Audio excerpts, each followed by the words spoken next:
গণতান্ত্রিক দেশগুলি এই আমেরিকার মতো পুষ্টি ইসরায়েলের বর্বর হামলার প্রতিবাদে একটা কথা উচ্চারণ করছে না। আমরা অবাক বিস্ময়ে দেখছি একের পর এক বোমা পড়ছে, একের পর এক শহর গ্রাম নিশ্চিহ্ন হয়ে যাচ্ছে। রাতের অন্ধকারে শিশুরা কাঁদছে, চিৎকার করছে, হাত পা ছিন্ন হয়ে পিতামাতা এই বিপন্ন শিশুকে, মৃত শিশুকে নিয়ে আহাকার করতে করতে রাস্তায় ছুটছে। আমরা টিভির পর্দায়, সোশ্যাল মিডিয়ায়, নানান মোবাইলের মধ্যে আমরা সেই সমস্ত দেখতে পাচ্ছি, কিন্তু আমরা বোমা কান্নায় চিৎকার করে থাকছি, আমরা কোনো প্রতিবাদ করতে পারছি না। তাই আজকে আমরা এথিওপিয়ায় কমিউনিস্ট দলের পক্ষ থেকে এই গাজায় ভয়ঙ্কর আক্রমণের প্রতিবাদে, মার্কিন মদত পুষ্ট ইসরায়েলের বর্বর হামলার প্রতিবাদে আমরা আজকে সারা দেশেই প্রতিবাদ জড়িত হচ্ছে। আমরা এথিওপিয়ায় কমিউনিস্ট দলের পক্ষ থেকে আমরা প্রতিবাদ করছি।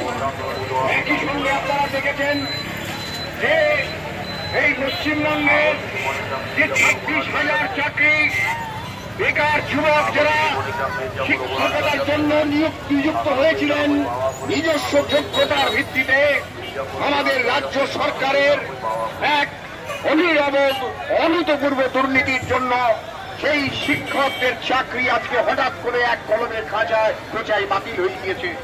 সেই শিক্ষকেরা তারা কদিন আগেও যারা সমস্ত স্কুলকে শিক্ষকতা দিয়েছেন, স্কুলের ছাত্রছাত্রীদের ক্লাস দিয়েছেন, সেই সমস্ত যোগ্য শিক্ষকদেরকে এক কলমের খোঁচায় রাস্তায় পথের ভিখারিতে পরিণত করেছে সুপ্রিম কোর্টের একটি রায়, এবং তার জন্য দায়ী রাজ্য সরকারের দুর্নীতি এবং রাজ্য সরকারের শিক্ষক বিরোধী নীতি।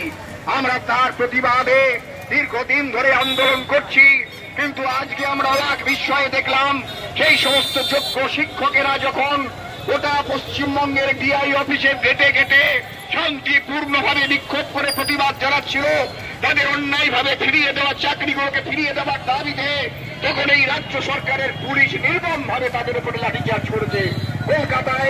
কলকাতায় বিপুল পরিমাণে লাঠিচার্জ করেছে, কসবায় লাঠিচার্জ করেছে, মেদিনীপুরে, মালদায় সহ নদিয়ায় সর্বত্র পুলিশ আক্রমণ চালিয়েছে এই আন্দোলনরত শিক্ষকদের উপরে। আমরা তার বিরুদ্ধে প্রতিবাদ জানাচ্ছি। এবং একই সঙ্গে আপনারা জানেন কেন্দ্রীয় সরকার এ দেশের মাটিতে আর কোনো কিছু তারা করতে পারে না, বেকারকে চাকরি দিতে পারে না, মানুষের উপরে কোনো রকম কোন অধিকার তারা দিতে পারে না, কোথাও জিনিসের দাম কমাতে পারে না, খুলতে পারে না।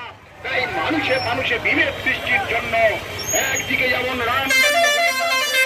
রামনবমীর নাম করে উত্তেজনা সৃষ্টি করছে, তেমনি ওয়াকফ সংশোধনী আইনের নাম করে একটা বিশেষ সম্প্রদায়ের জমি অধিকার কেড়ে নিয়ে তাদের উপরে একটা ভয়ঙ্কর সম্প্রদায়গত ভাবে একটা আক্রমণ লাগিয়ে রাতের অন্ধকারে পার্লামেন্টে এবং রাজ্যসভায় ওয়াকফ বিলকে সংশোধন করে পাস করে দিয়েছেন।